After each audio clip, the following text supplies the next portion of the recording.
Na after a very long period of time inside the house, kayo na yung kinanghal na big winners. Ikaw muna, Juba. Ako po, sobrang masaya. Kasi natupad po yung isa sa mga pangarap ko. At nag-flashback ko lahat ng experiences ko noon. Naalala ko yung bata ko hanggang sa basta ganun po nangyari. Tapos lahat ng natutunan sa bahay ni Kuya, biglang nag-flashback po. Worth it po. Ikaw Mino. Sobrang hanggang ngayon hindi pa po ako nakakapaniwala actually.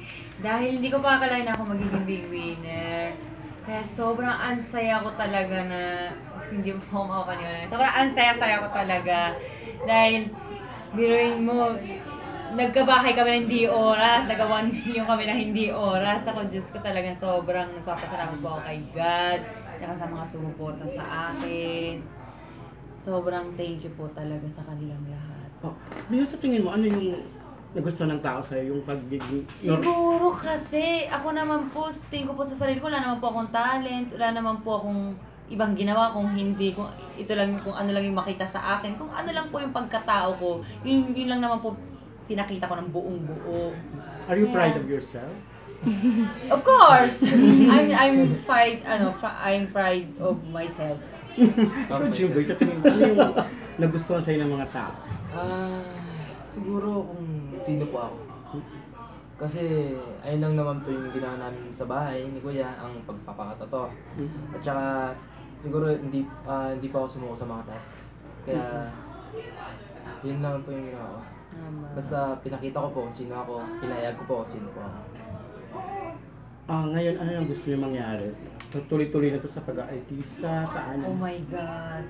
Sobrang saya ko po dahil natupad po yung isa kong pangarap na maging artista. Kilala na po ako ng buong tao. Kasi isipin niyo naman, bago ka pumasok sa loob ng bahay ni Kuya, parang wala lang putsong tao. Parang normal na tao ka lang. Tapos ngayon, kilala ka na sa mga taong bayan. Siyempre, napaproud ako sa sarili ko at sana maganda po itong datingan ko hanggang kore-kara sa ituloy-tuloy namin ngayon. Kung ano man darating sa akin trabaho. Ikaw, Jimboy.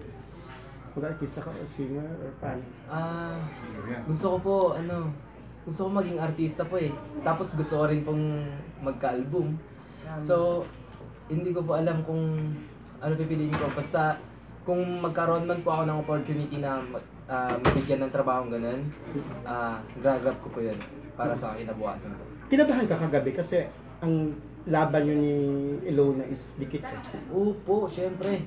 At saka kagabi po, ina-expect ko na sa sarili ko na ako na yung second big placer para hindi na po ako, hinanda ko na po yung sarili ko.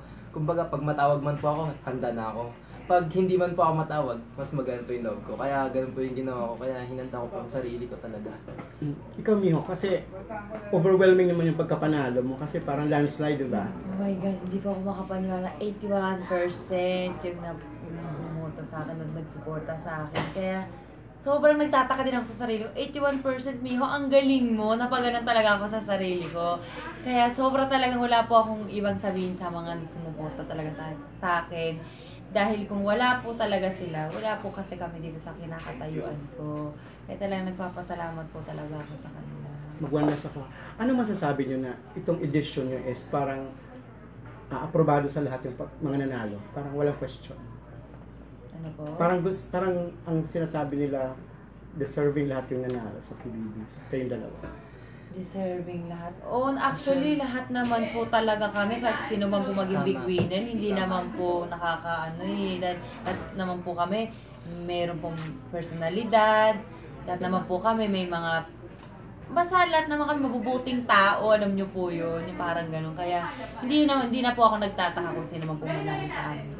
Sa tingin mo yung isa pa pala ako, yung pagiging parang tanga-tanga mo minsan sa... Tatlo pa kung gusto mo. yung sa mga salita, sa English words, yun ang isa rin sa mga secret kung bakit ka nagustuhan ng tao. English word ako, Diyos ko, ako talaga wala talaga ako alam sa English na yan.